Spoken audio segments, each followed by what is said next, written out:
My name is Joel Bolthouse. This is my wife Sue, and we've been working overseas with Flying Mission for quite a few years, since 1990, in Botswana and in Zambia, 14 years in each place. And now we're working with Proclaim Aviation in Minnesota, helping to prepare young people to go overseas to aviation ministries in any way we can.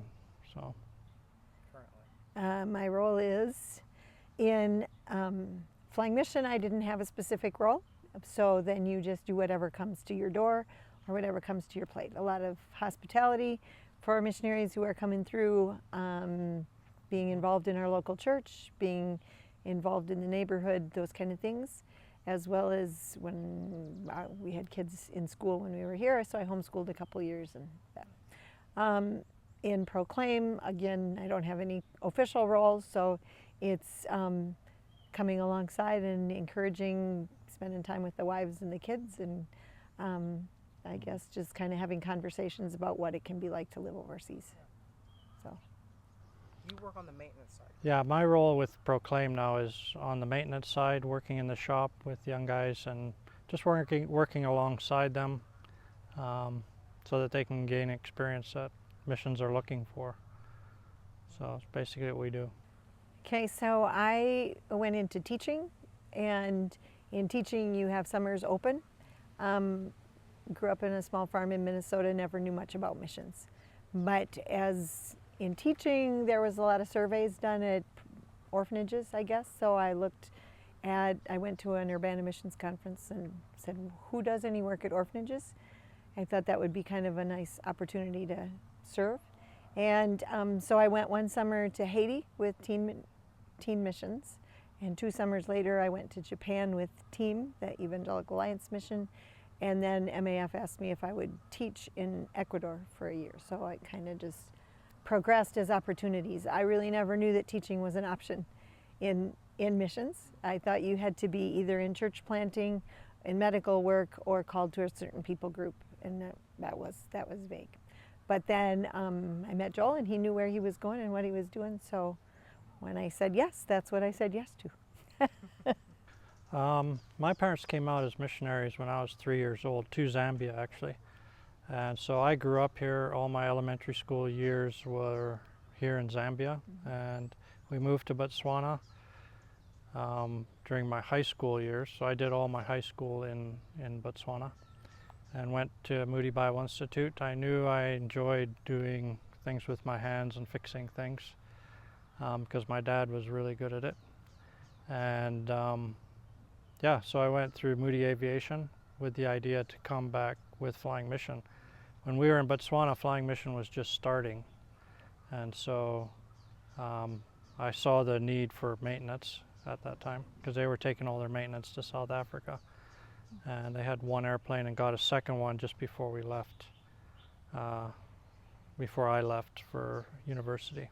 So came back in 1990 with them in Botswana, and then 2004 moved up here and helped start Flying Mission here in Zambia.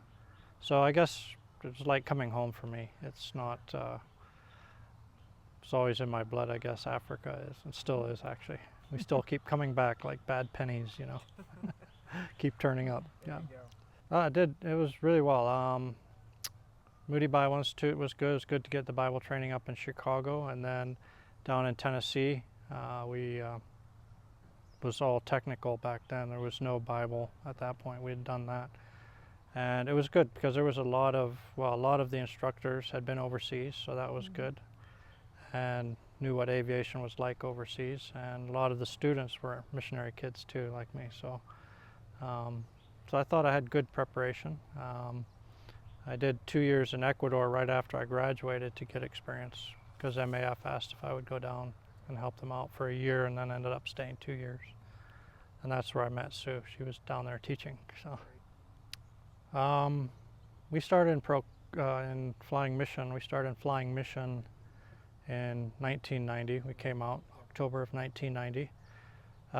We heard about Proclaim probably in 2010 or 7 when we were on furlough, because one of the guys on the board was at Moody with me, and we would visit him. And he was always encouraging, maybe you guys need to come back and help train young people. But it wasn't until we spent a year as missionary in residence at John Brown University in Arkansas that we found we really enjoyed working with younger folks. And during that time, we actually visited Minnesota, and they sat us down and asked us seriously if we would consider coming and working. So that was 15, 16 that year. Okay. And so the Lord made it very obvious through communication with our churches and some of our main supporters, people who knew us, that maybe it was a good time to transition to the States. So, so in 2018 we went, joined Proclaim. I grew up in Minnesota, so that's home territory. One of the reasons we came back was to be support to our parents, or to our moms, because our dads had both passed, and so my mom was 100 miles away. So it was good to be nearby and back in that territory. We felt that was definitely the Lord's timing, and you just dress for the part. So, it's okay. And when you know you're where God wants you to be, then you're not supposed to complain. So we did. There we are. Yeah. Probably the hardest part in the transition was when you're overseas, you become very close with your coworkers. But when we went back to Worthington, Minnesota, when we went to Worthington, Minnesota, everybody there at Proclaim had their social connections and lives in the community already. And so we found we had to get our own community. It wasn't made for us, tailor-made for us. So I don't know, Flying Mission probably didn't know much about Proclaim before, though a couple of our guys had been through Proclaim, staying at Moody and instructing there. Like my arms, you can edit those out. Don't worry about it. So I think Proclaim has, it's a hard one because there isn't really any MOU or anything between them. It's basically, we were the connection between Flying Mission and Proclaim. And so as we've brought young guys out to give them experience overseas, they've gone on. We've got guys with MARC in Alaska, which is very different than here.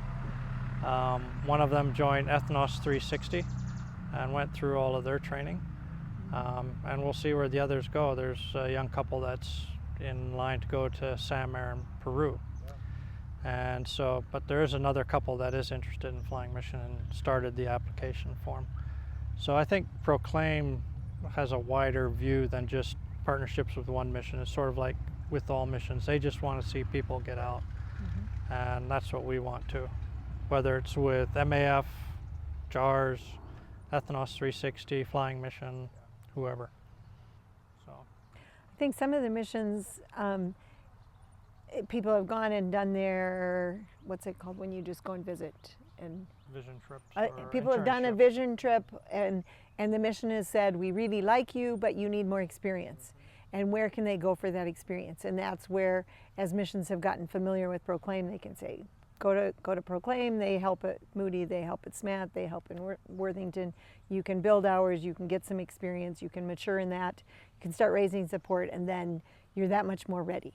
So you stay on track. And I think a lot more missions are aware of how that can be helpful for getting people there. 10 years ago, people probably didn't even know that Proclaim was there, but it was there pushing people in the right direction. So we've benefited from it as missions, but not necessarily known. But now they're seeing it more as as a source for new people. Yeah. One of the words that I see thrown around with Proclaim is mentorship. How would you say that fits into what Proclaim does? Well, I view mentorship as just living with somebody. Living alongside, working, all those kind of things.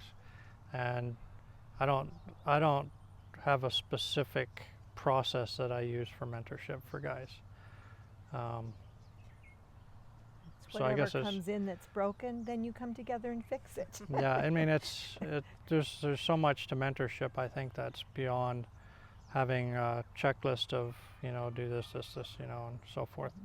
I mean, because there's a spiritual dimension, there's just the technical dimension, the psychological and mental dimension, what can you expect when you go overseas, those kind of things.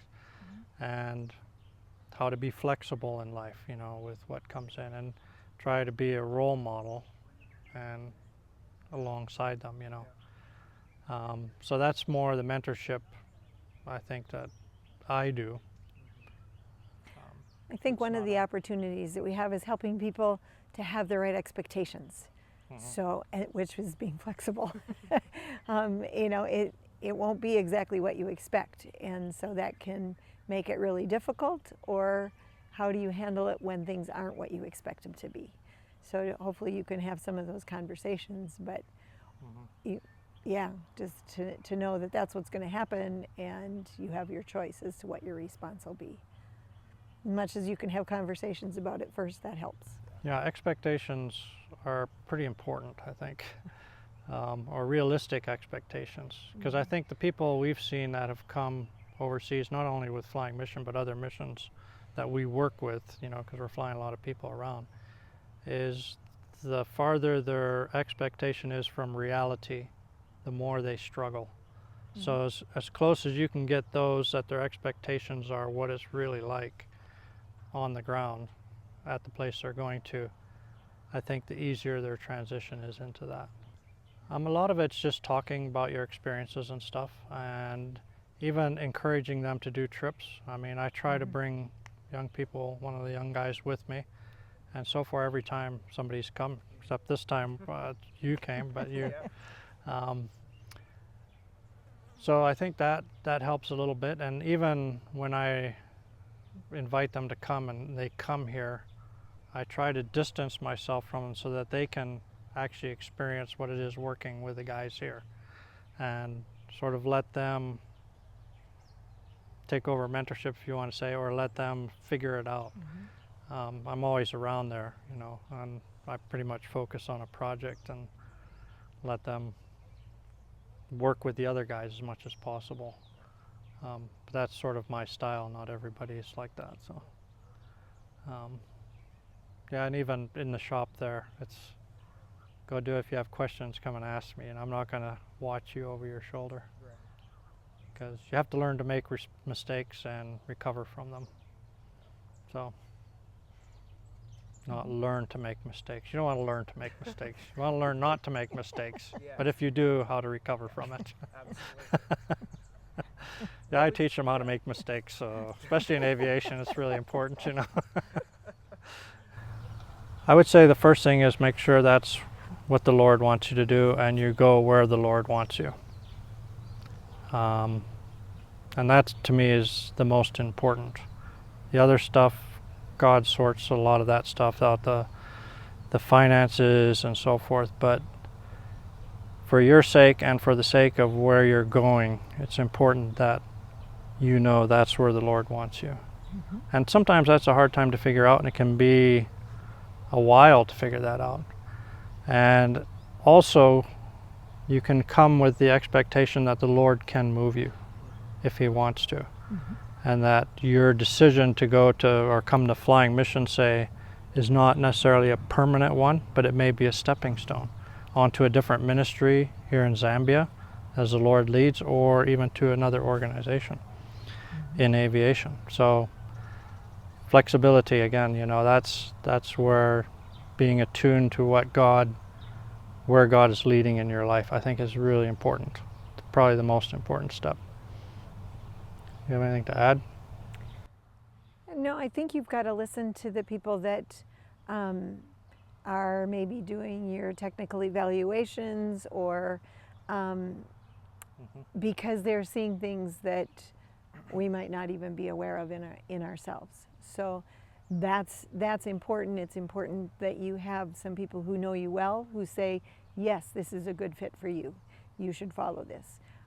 If you have people who are kind of questioning it, who are know you well and know your abilities, then that's something to listen to. That's kind of a red flag in that. So basically saying that God can lead you, but he can lead you through other people, through circumstances, through a lot of different ways he can lead you. You just have to be willing to hear it and open to hearing it. Yep.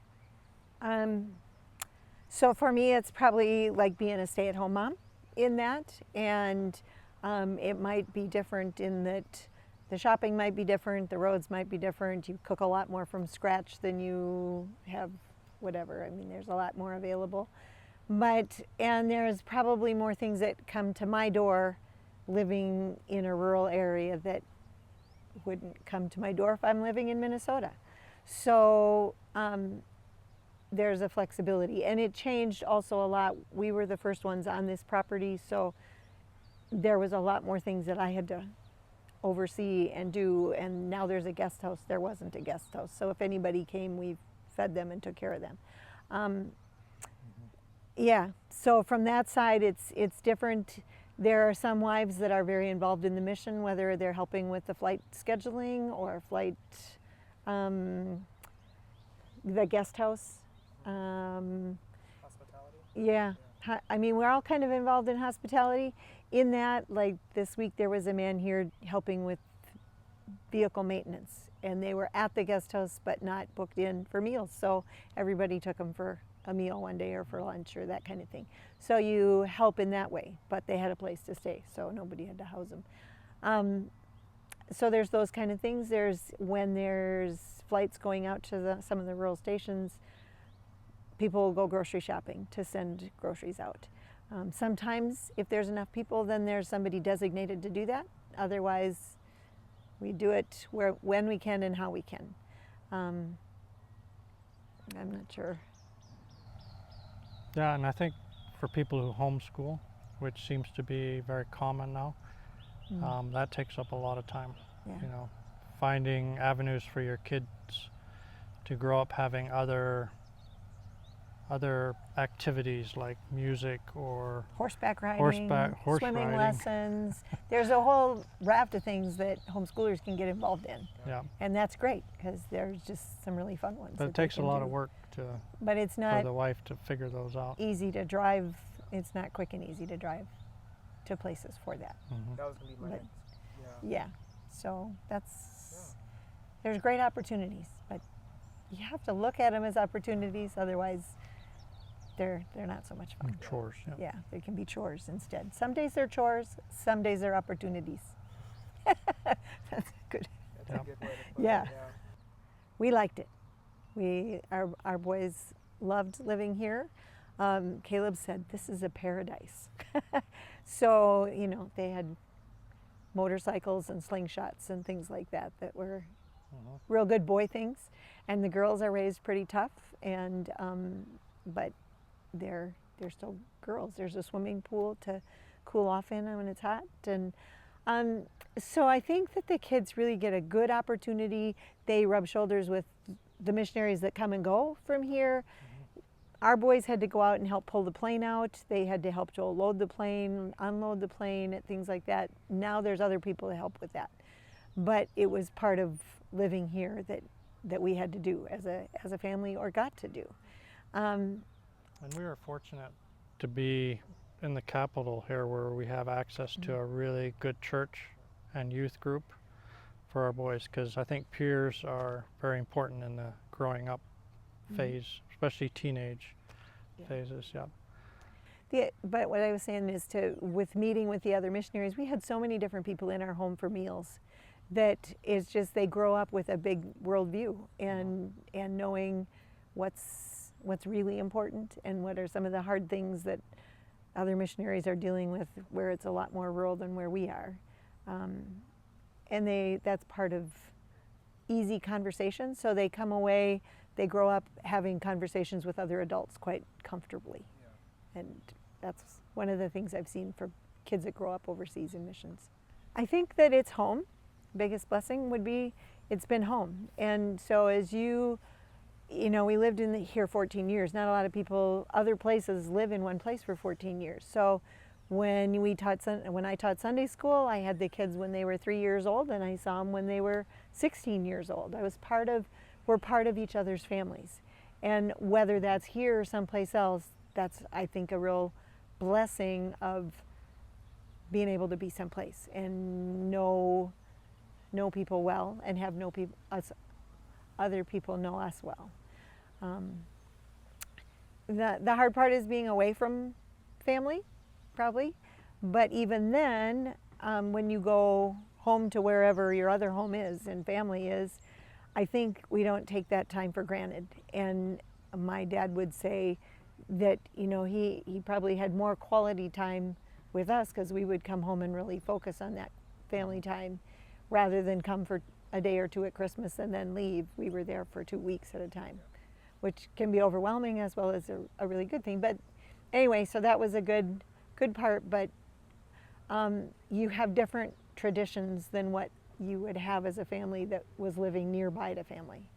Our Christmas tradition is having Christmas with who's ever here and figuring out how we want to do it that year. And so now our sons don't really have any Christmas traditions because it was different every year. That's a plus and a minus.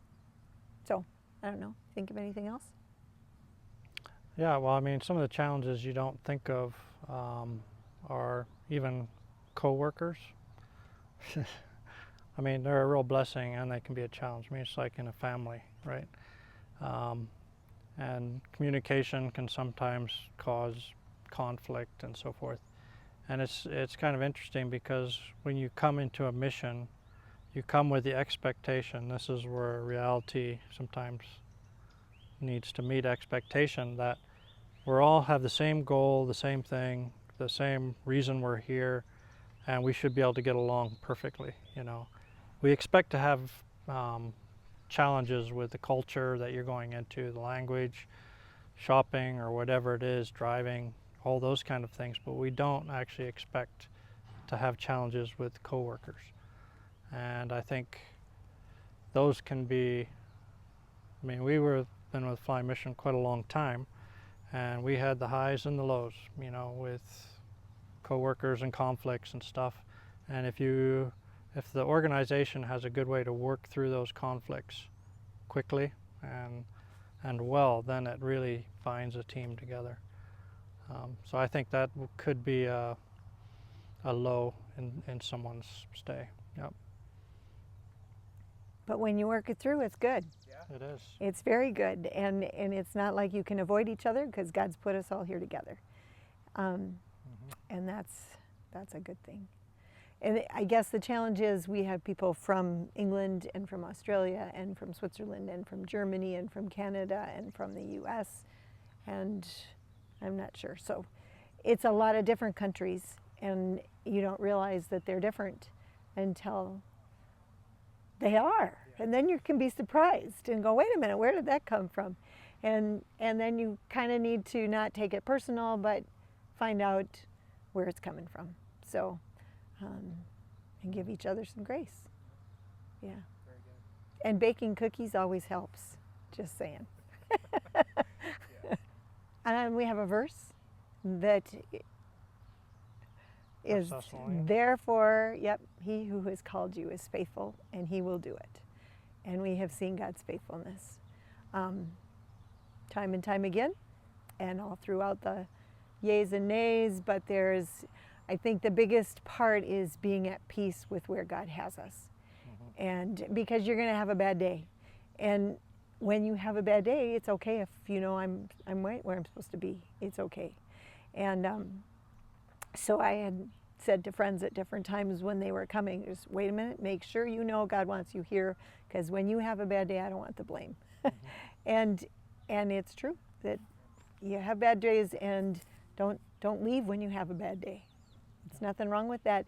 Those are the times that we have to depend on the Lord and ask Him to change us and say, Lord, help me learn this lesson really well this time, because I don't want to have to learn it again. So God keeps us where we're dependent on Him and growing and learning, and that doesn't stop. So I think And that's ongoing. So that's the first part of the verse. Faithful is he who has called you. Second part is, and he will do it. And we're, especially in our technical field as in aviation, we're such doers. We like tasks, we like accomplishing, and we lose track of the sight that it's God that has to do the work. And we just do our best in what we're doing, enjoy it, go for the ride, the journey of life, enjoy it, and let God work through you. But he's the one that's going to do it. At least anything that's eternal, it's going to be from him, not us. So that actually can be very freeing, knowing that things don't depend on me and my accomplishments, because it has to depend on God and his accomplishments. And I just have to be faithful, as he's been faithful to us, to do what he's called us to do, where he's called us to be. And that can get difficult sometimes, to remember that. Yeah.